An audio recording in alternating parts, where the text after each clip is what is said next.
Hello friend, good evening. কেমন আছো সবাই? তো তোমরা তো সবাই জানো আমি এখন আমার বাপের বাড়িতে আছি, কারণ আমার ছেলের এখন স্কুল ছুটি আছে, যেহেতু এখন রেজাল্ট বেরিয়ে গেছে, তো এখন স্কুল স্টার্ট হয়নি, তো বাপের বাড়িতে চলে এসেছি। তো আজকে আমি, মা, আমার ছেলে তিনজনেই আজকে মানে একটা আন্টি আছে এখানে আমাদের বাড়ি থেকে জাস্ট 2 মিনিটের রাস্তা। তো সেই আন্টি অনেক দিন ধরেই আমাকে বলে রেখেছে যে আসতে, আঙ্কেল খুব ভালোবাসে। রিসেন্ট ওই আঙ্কেলের ছেলের বিয়েতেও আমরা এসেছিলাম এখানে। তো আজকে যেহেতু টাইম আছে, তো মা বললো চ তাহলে ওদের বাড়ি থেকে ঘুরে আসি। তো সবাই অলরেডি রেডি হয়ে গেছি, একটু লেট হয়ে গেল কারণ আমার বাড়িতে যে মেড কাজ করে সেই মেডটা আজকে আসতে অলরেডি আজকে লেট করে দিচ্ছে, আজকেই লেট করেছে। তো অন্যদিন তাড়াতাড়ি আসে, সেই মা বলছে যে আজকে আমরা বেরোবো, আজকে মেডটা লেট করে দেবে, তো কোনো ব্যাপার না। তো আজকে ভাবছি একটু ঘুরে আসি, কিন্তু আমার একটু কনফিউজ লাগছে কি আমি আঙ্কেলকে ফোন করে বললাম, আঙ্কেল যেহেতু এখানে থাকে না, ও বাইরে সার্ভিস করে, তো বললো আন্টি আছে, কিন্তু আন্টি বিকেলবেলা হলেই নাকি বাইরে বেড়াতে যায়। তো এখন জানি না বাড়িতে থাকবে কি না, না ঘুরে আসতে হবে আবার গিয়ে। আমি তো আন্টির নাম্বারও জানি না যে আন্টিকে ফোন করব। তো যা হোক বেরোচ্ছি। তো একটা জিনিস দেখায়, আমাদের বাড়িতে যে মেড কাজ করে আমাদের কিচেনটা প্রচণ্ডভাবে গুছিয়ে রাখে, তো বেশ নিট অ্যান্ড ক্লিন করে পরিষ্কার করে, খুব ভালো মেডটা মা পেয়েছে। তো সবাই রেডি হয়ে গেছি, আর মা ওইদিকে কী যে বন্ধ করছে, কোথায় যে তালা দিচ্ছে, পুরো ঘরগুলো সব অন্ধকার করে দিয়েছে। আমার ছেলেতে দুষ্টুমি চলছে মাইক্রোওভেনের ওপর টুকুর টুকুর করে, এই যে কিছু একটা নিয়ে কোনো কাজ সার্জি করছে। ছেলেকে বলছি যে বেরোতে, কারণ অনেকটা সন্ধ্যা হয়ে গেছে, আর একটু বাজার দিকেও যাব, কারণ একটু রেস্টুরেন্টে আমার ছেলে বলছে কিছু খেতে যাবে। তো বিকেল হলে ওর বাইরের খাওয়ার খুব পছন্দ, ফাস্টফুডটা প্রচণ্ডভাবে ভালোবাসে। তো এই যে আমাদের বাড়ি থেকে বেরিয়ে সামনেই লিফটটা রয়েছে, কোনো অসুবিধা নেই, লিফটে করে নিচে নামবো। আর আমার ছেলেকে বললাম ঘরে একটু তালা দিয়ে দে। আর আমাদের রুমের পাশে, এই যে ঘরের পাশে, রুমের না সরি, ঘরের পাশে এই যে ঘরটা রয়েছে, এটা একটা খ্রিস্টান ফ্যামিলি থাকে, আন্টি থাকে এখানে একটা, আর এই পাশে আরেকটা আন্টি থাকে। তো আর একদিন আমি পারলে ছাদে গিয়ে আমি আমাদের বাড়ির পিছন সাইডটা, যে ব্যাকটা, সেটা আমি দেখাবো, ট্রাই করবো দেখাবো, ওটাও খুব সুন্দর, ওখানেও আমাদের জায়গা আছে। তো এবার ছেলের হবে জুতো পরার সমস্যা, এখন আমার ছেলের 1 ঘন্টা লাগে জুতো পরতে। করিডোরে লাইটগুলো জ্বালিয়ে দিলাম, পুরো করিডোরটা অন্ধকার হয়েছিল। এই যে এবার দেখতে পাবে তোমরা, আমরা বাড়ি থেকে বেরিয়ে সামনেই একদম জাস্ট লিফটটা মা খুলে দিচ্ছে, কিন্তু আমার ছেলের এখনও জুতো পরা হয়নি। যেখানেই যাবে আমার ছেলে 1 ঘন্টা ধরে জুতো পরতেই লাগে। তো ফিতে বাঁধো, ফিতে খোলো, এই যে দাঁড়িয়ে এবার জুতো পরবে 1 ঘন্টা ধরে। তো মাকে বললাম এখন লিফটটা বন্ধ করে রাখো, ছেলে আসুক তারপর লিফটটা খুলবো। তো মা সেই বলছে যে যদি না দেখি আন্টি নেই, তো ওখান থেকে আমরা ব্যাক করে চলে যাব বাজার খেতে। তো পুরো ভিডিওটাই দেখাবার চেষ্টা করব। আমাদের এই জায়গাটা খুব সুন্দর, খুব নিরিবিলি, আমার তো প্রচণ্ড ভালো লাগে, কারণ আমি যেখানে থাকি দেখেছো বাড়ির সামনে হাইওয়ে, সারাদিন ওই গাড়ি পলিউশন, আর এখানে পলিউশনটাও কম, গাড়ি ঘোড়া তো সেরকম নেই। হ্যাঁ, খুব সুন্দর জায়গা। তো অলরেডি লিফটে চেপে গেছি, বা নিচে নামছি একদম গ্রাউন্ড ফ্লোরে। তো আমার আবার লিফটে একটু দম বন্ধ লাগে, জানি না, আমার অনেকের হয়তো লিফট ভালো লাগে, আমার লিফট ভালো লাগে না, ভয় তো অবশ্যই ভয় করে লিফটে, মনে হয় কতক্ষণ এবার বেরোবো, দমটা বোধহয় বন্ধ হয়ে যাচ্ছে। তো চলো, একদম নিচে নেমে গেছি, এবার আমরা যাচ্ছি। অন্ধকার হয়ে গেছে বেশ, বাইরেটা রাস্তায় লাইট নেই, যেদিক দিয়ে আমরা যাব। তো রাস্তাটা একটু আগে বেরোলে আমি দেখাতে পারতাম, খুব সুন্দর। একটা পুকুর আছে আমাদের বাড়ি থেকে বেরিয়েই, সামনেই একটা বিশাল পুকুর। আর নিচে, এটা তোমাদেরকে তো আমি দেখিয়েছিলাম যে নিচে এখানে সব প্রোগ্রাম হয়, যখন প্রোগ্রাম কোনো হয়, দুর্গা পুজো এখানেই হয়, পুরো যত সবার গাড়ি আছে সব গাড়িগুলো বার করে দেওয়া হয় বাইরে, যেখানে যে কেয়ারটেকার এখানে বসেই আছে। তো চলো আমরা যাচ্ছি। আর যে বাড়ির সামনে এটা আছে, এটা একটা শিব মন্দির, আমাদের ব্লেকপুকুরের দিকে আমি দেখিয়েছি, একদম জাস্ট নিচেই খুব সুন্দর শিব মন্দিরটা, সবাই এখানে পুজো করতে আসে। আর বাইরে থেকে আমাদের যে ফ্ল্যাটের ভিউটা দেখো কি সুন্দর লাগছে। আমাদের ফ্ল্যাটটা অনেকটা এরিয়া নিয়ে, অনেকটা বড়। আমাদের এখানে আগে আমাদের নিজের বাড়ি ছিল, অনেকগুলো ভাড়া ঘর ছিল, বেশ ছোটোবেলাটা এখানে খুব হৈ করে কেটেছে। কিন্তু আমরা প্রমোটারকে দিয়ে এখানে অলরেডি এখন ফ্ল্যাট করিয়ে নিয়েছি।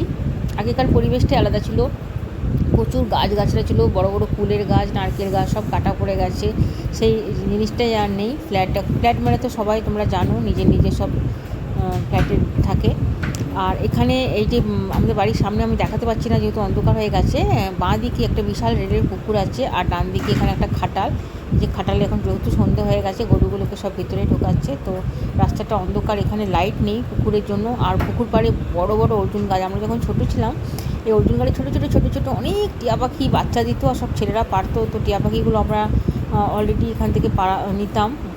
আমার দাদু ছিল, যে দাদু পাড়াতো, প্রচুর টিয়া পাখি, এখনও টিয়া পাখি আছে। আমার ছেলে বলছে টিয়া পাখির বাচ্চা পেড়ে দিতে, কিন্তু কাকে দিয়ে পারবো বুঝতে পারছি না, কারণ গাছগুলো অনেক উঁচু।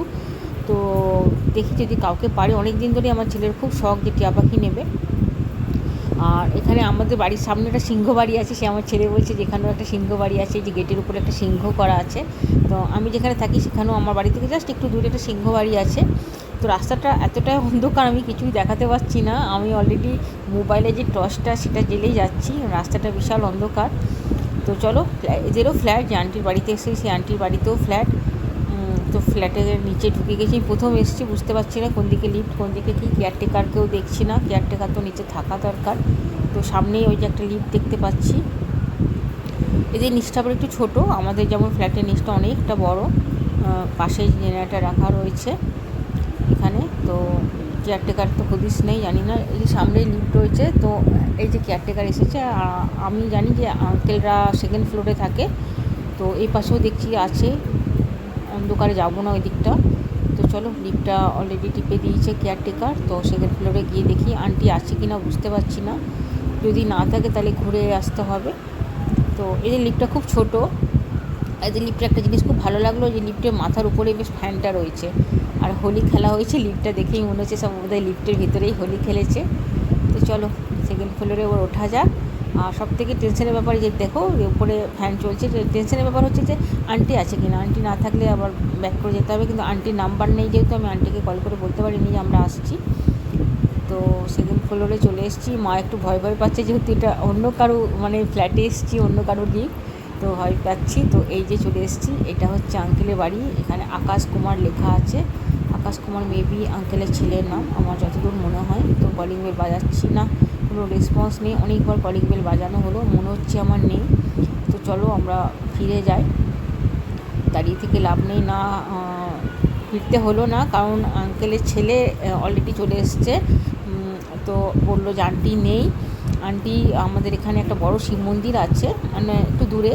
তো আন্টির নাকি মা এসছে, তো ওদেরকে নিয়ে গেছে। তো এটা আন্টির বাড়ি। তো আন্টির বাড়িতে আমরা যেহেতু ছেলে, এই যে আন্টির এটা ছোটো ছেলে, তো ছোটো ছেলে ডিউটি থেকে জাস্ট এখনই এলো, আমরা চলে যাচ্ছিলাম দেখে আমাদেরকে আবার ব্যাক করে নিয়ে এসছে। তো দেখো, এটা আন্টির বাড়ি, এটা কিচেন, এটা মডেলার কিচেন আন্টির, ওপেন কিচেনটা। আর 2 BHK ফ্ল্যাট এদের।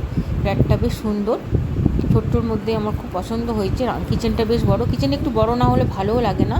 আর এদিকে একটা বলছে বেলকনি আছে, মানে কিচেনের সাথে অ্যাটাচ বেলকনি করেছে। তো অন্ধকারে কিছু বুঝতে পারছি না, কিন্তু ভালো লাগলো ফ্ল্যাটটা। আর আমার কিচেনটা খুব ভালো লেগেছে, কারণ কিচেন সত্যি কথা, ফ্ল্যাটের সব কিচেন দেখে একটু ছোটো ছোটো হয়, একটু বড় কিচেন না হলে ভালো লাগে না। তো আর কিচেনের মডেলার কিচেনের যে কালারটা করেছে সেটাও সুন্দর। এইটা ওদের ডাইনিং, এখানে লোকজন বসে, সামনে এখানে বেসিং করা রয়েছে। মা তো আগে আগেই চলে যাচ্ছে। আমি মাকে বলছি দাঁড়াও, কোথায় লাইট টাইট আছে কিছুই তো এদের বুঝছি না। তো আঙ্কেলের যে ছেলে, তার নাম ছোটু। এটা আরেকটা আঙ্কেলদের বেডরুম। এই যে একটা বেডরুমের সাথে অ্যাটাচ টয়লেটও রয়েছে এখানে। আর ওই সামনে যেটা, ওটা পুজো ঘর বললো, ওখানে ওদের পুজো টুজো করে। তো আন্টি থাকলে একটু ভালো হতো। আর এখানে ডাইনিংয়ে একটা বড় টিভি ক্যাবিনেট করা রয়েছে। আমাদেরকে বসতে বললো, কিন্তু আমরা বসলাম না, বেরিয়ে গেলাম, যেহেতু আন্টি নেই।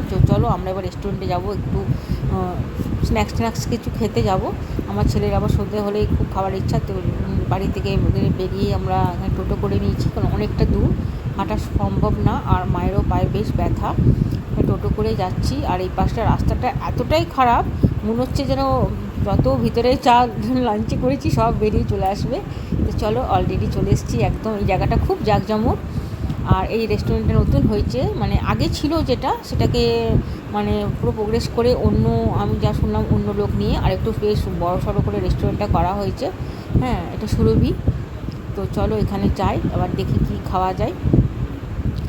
তো আমি ছেলেকে তাই বলছি যে কী খাবি বল, রাস্তাটা একটু বিজি, যেহেতু ওর হাত ধরতে হবে, ওর তো দুষ্টুমি চলছেই, তোকে হাত ধরে একটু পার করবো। আর আমরা এই পিছনের রাস্তাটা দিয়ে এলাম, এখান থেকে আমাদের বাড়ি খুব একটা দূর না, জাস্ট 5 থেকে 7 মিনিট লাগে টোটোতে। তো চলো এবার রাস্তাটা আস্তে আস্তে দেখে পার হতে হবে, কিন্তু এই রাস্তাটা একটু বিজি। তো গিয়ে দেখি কী খায়। আর আমার ছেলে তো এখন কিছু খাওয়া মানে রাতে বাড়িতে গিয়ে একদম বলে দেবে যে ডিনার করবো না। তো রেস্টুরেন্টটা বেশ বড় হয়েছে, আগে অনেকটা ছোট ছিল, এখন বেশ বড় হয়েছে। আমার মনে হয় এখানে এটাই সবথেকে বড় একটা রেস্টুরেন্ট আমার বাপের বাড়িতে এলে। তো এবার ভিতরে ঢুকি, যে এই পাশটা সামনে যেটা দেখলে সেটাও একটা বড় রয়েছে, আর যেটা খাবার, যেটা বসে খাওয়ার, সেটা ভিতর দিকে ঢুকে জাস্ট ডান দিকে এখানে সবাই বসে খাচ্ছে। সামনের দিকে মোমো টোমো রয়েছে, স্ন্যাক্সও আছে, পেস্ট্রি, কেক সবই পাওয়া যাচ্ছে দেখছি। তো চলো ভিতরে এবার যাই। অনেকটা ভিড় রয়েছে, রেস্টুরেন্টটা বেশ বড় করেছে, খুব সুন্দর। আমি প্রথম এলাম, আমি কোনোদিন আসিনি এখানে, আজকে মার সাথে এলাম। তো দেখি মেনুতে কী কী আছে, তো সেইভাবে অর্ডার করব। তো চলো, এই পাশে খালি আছে, মাকে বলছি একটু ফ্যান দেখে বসতে, কারণ গরম করছে বেশ, একটু হালকা গরম পড়ে গেছে না, তো একটু গরম গরম করছে। আর কতটা ভিডিও করতে পারবো জানি না, কারণ আমার ফোনের ব্যাটারি একদম লো হয়ে আসছে। তো ফ্যানের তলা দেখে আমরা বসলাম। তো আমার ছেলেকে বলছি যে মেনু কার্ডটা সামনেই রয়েছে, কী খাবি বল। আমার তো ধোসা ফেভারিট, তো আমি একটু ধোসাই খাবো। মা যাচ্ছে হাত ধুতে, আমি অলরেডি হাত ধুয়ে চলে এসেছি, আমি বললাম আমার যাবো না। তো ধোসাই অর্ডার করলাম। ছেলে খাবে মশলা ধোসা, আমি প্লেন ধোসা, আমার মশলাটা ভালো লাগে না, যেহেতু আমি পটেটো খাই না। তো আমার মশলা ধোসা নিয়ে লাভ নেই, আমি বললাম ধোসাটাই খেয়ে দেখি। মা বলছে এখানকার ধোসাটা নাকি খুব সুন্দর, তো ধোসাটাই খাই। তো ছেলের অলরেডি মশলা ধোসা চলে এসেছে, আমার আর মায়ের ধোসাটা এখনও অবধি আসেনি, বানাচ্ছে, বেশ ভিড় রয়েছে। আর আমাদের পিছনে একটা ফ্যামিলি, মনে হয় ওরাও বোধহয় শিব মন্দির গেছিলো, সব দেখছি শিবের কেটে এসছে। তো চলো, আমারও ধোসা চলে এসছে, মায়েরও ধোসা চলে এসছে।